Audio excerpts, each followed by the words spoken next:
तुमचाच भाऊ आहे, मी ते पैसे जसे दिले तसे परत घेऊ शकतो। माझी विनंती आहे त्या आमदाराला, तू घेऊन तर दाखव पैसे।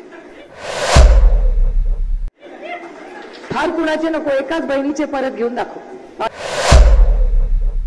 ते परत घेऊन दाखवा बस। मग पुढे काय करायचंय आपण बघून घेऊ, बरोबर।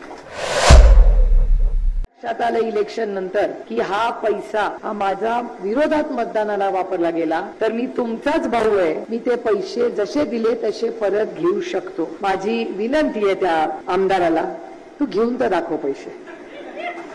फार कुणाचे नको, एकाच बहिणीचे परत घेऊन दाखव, बाकी मी काय त्याला म्हणत नाही। पैसे देणार ना 1500 रुपये का 3000 रक्षाबंधनला, मी चॅलेंज करते त्या व्यक्तीला आणि महाराष्ट्राच्या सरकारला जी नाती विकत घ्यायला निघाली आहेत त्यांना, की तुम्ही कुठल्या तरी एका महिलेचा फक्त 3000 रुपये का काय, जे तुम्ही 2, 5 जे काय 1000 रुपये देणार असाल ते परत घेऊन दाखवा बस। मग पुढे काय करायचंय आपण बघून घेऊ, बरोबर।